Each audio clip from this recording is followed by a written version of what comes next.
कैसे आप सब लोग? आई होप आप सब लोग बहुत बढ़िया हूँ। मैं के आर सैनी के आर एजुकेशन सभी का स्वागत करता हूँ। दोस्तों 8वें वेतन आयोग को लेकर एक और बड़ी अपडेट निकल के आ रही है। जी हाँ दोस्तों, राज्यसभा में फिर से मुद्दा गूंजा है और तीन सवालों के यहाँ पे जवाब मिले हैं और कर्मचारी पेंशन के लिए एक तरीके से अच्छी खबर है। और साथ दोस्तों, जो 8वें वेतन का गजट नोटिफिकेशन आया था उसमें पेंशन के लिए जो वर्डिंग यूज़ कर रखी थी उससे एक डर बना हुआ था, यूँ कहें कि एक रूमर फैला हुआ था कि पेंशनर्स को जो है 8वें वेतन आयोग को लाभ नहीं दिया जाएगा। लेकिन आज ये क्लियर हो गया है। कल 2 दिसंबर को राज्यसभा में सवाल जवाब है, उसके अंदर क्लियर हो गया है कि पेंशनर्स को भी 8वें वेतन आयोग का लाभ दिया जाएगा। तो देख लेते हैं क्या कुछ अपडेट है। देखिए दोस्तों, ये है, आप देख पा रहे होंगे राज्यसभा से, और क्वेश्चन नंबर 252 है। इसके अंदर जो 8वें वेतन आयोग के जो गठन को लेकर ये सवाल जवाब किए गए हैं। सवाल पूछा गया था श्री जावेद अली खान और श्री रामजीलाल सुमन के द्वारा, will the minister of finance be please to state, यानी फाइनेंस मिनिस्टर ये बताने की कृपा करेंगे। तो पहला जो सवाल था और दूसरा जो सवाल था, इनका 1 दिसंबर में लोकसभा के अंदर जो सवाल जवाब हुए थे, आनंद भदौरिया जी ने जो सवाल किए थे और पंकज चौधरी जी ने उसका रिप्लाई किया था, उसमें इन दोनों सवालों के जवाब क्लियर हो जाते हैं। पहला जो सवाल है इसके बारे में जो गजट नोटिफिकेशन है की बात की जा रही है कि गजट नोटिफिकेशन इसका जो जारी कर दिया गया है। तो इसमें वही है कि आपका जो 3 नवंबर को गजट नोटिफिकेशन हमने जारी कर दिया और हम इस पर काम कर रहे हैं टर्म ऑफ रेफरेंस वगैरह पे। तो पहले सवाल का जवाब हो जाता है कि आपका जो है यहाँ पे गजट नोटिफिकेशन जारी कर दिया गया है। दूसरा जो सवाल पूछा गया था कि whether government would merge the existing D और D R with basic pay as an in immediate relief measure of for central government employ and pensioners. एक दूसरा जो सवाल किया गया था इसमें यह था कि इसमें पे कमीशन की जो कमेटी बनी है, इसमें 18 महीने में रिपोर्ट बनाएंगे, 6-7 महीने इसको इम्प्लीमेंट करने में लगेंगे, तो लगभग 2 साल इसमें पूरे लग जाएंगे 8वें वेतन आयोग को इम्प्लीमेंट होते होते। और वो ये है 2028 तक से इसका लाभ मिलना शुरू होगा। लेकिन दोस्तों, हालांकि एरियर जो है वो आपको मिलेगा, और जो पिछला 7वां वेतन आयोग था उसमें भत्तों का एरियर नहीं मिला था, तो इस बार भी उम्मीद लगाई जा रही है कि भत्तों का एरियर आपको नहीं मिलेगा। बाकी जो बेसिक डीए वगैरह है इनका एरियर आपको यहाँ पे मिल जाएगा। एचआरए और टीए वगैरह का एरियर आपको इस बार भी देखने को नहीं मिलेगा। तो उसको लेकर यह कि थी कि इंटरिम रिलीफ, यानी तुरंत प्रभाव से यहाँ पे कर्मचारियों को रिलीफ दी जाए, और जो वर्तमान में जो डीए डीआर है या 50% जो डीए डीआर है उसको बेसिक में मर्ज कर दिया जाए। यहाँ से एक रिलीफ मिलेगी।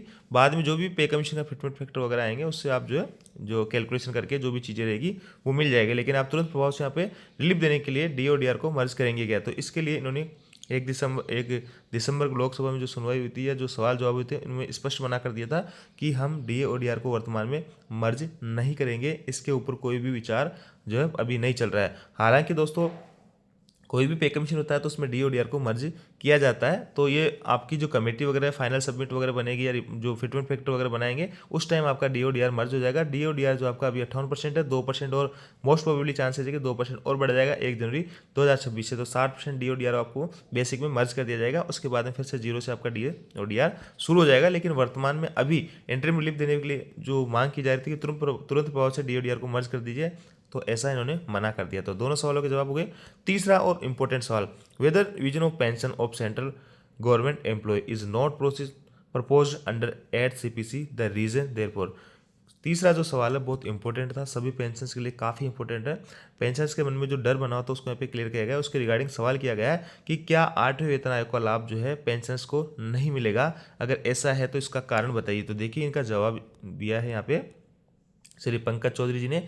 तीसरा जो इंपॉर्टेंट सवाल है, the 8th CPC will make it's recommendation on the various issue with पे अलाउंसेस, यानी पे अलाउंसेस वगैरह को रिवीजन किया जाएगा, पेंशन को रिवीजन किया जाएगा। देखिए यहाँ पे साफ साफ लिखा हुआ है कि हम जो है पेंशन को भी रिवीजन करेंगे 8वें वेतन आयोग के अंदर। तो अब जो है संशय आपका दूर हो जाता है कि 8वें वेतन आयोग को लाभ जो है पेंशनर्स को नहीं मिलेगा। तो यहाँ पे एकदम क्लियर है, पेंशनर्स जो साथी है उनको भी सारे के सारे जो है लाभ दिए जाएंगे, जो भी पे कमीशन के लाभ उनके बनते हैं। पे को रिवाइज किया जाएगा, पे जो सर्विंग एम्प्लॉय उनको मिलता है और उनके अलाउंसेज वगैरह इन सबको रिवीजन किया जाएगा 8वें वेतन आयोग के अंदर। हालांकि दोस्तों यहाँ पे आपका 2028 तक मामला पहुंच जाएगा, लेकिन आपको पिछले सालों के 2 सालों का एरियर भी यहाँ पे देखने को मिल जाएगा। अब देखते हैं क्या कुछ रहने वाला है। बाकी पेंशनर्स के लिए अच्छी खबर है, जो एक तरीके से रूमर फैला हुआ था वो आपका क्लियर हो जाता है पेंशनर्स वाले साथियों के लिए। और डी और डीआर को मर्ज करने के लिए फिलहाल कोई विचार नहीं है, इन्होंने मना कर दिया है। और गजट नोटिफिकेशन के बारे में उन्होंने कहा है कि हमने 3/11/2025 को गजट नोटिफिकेशन जारी कर दिया है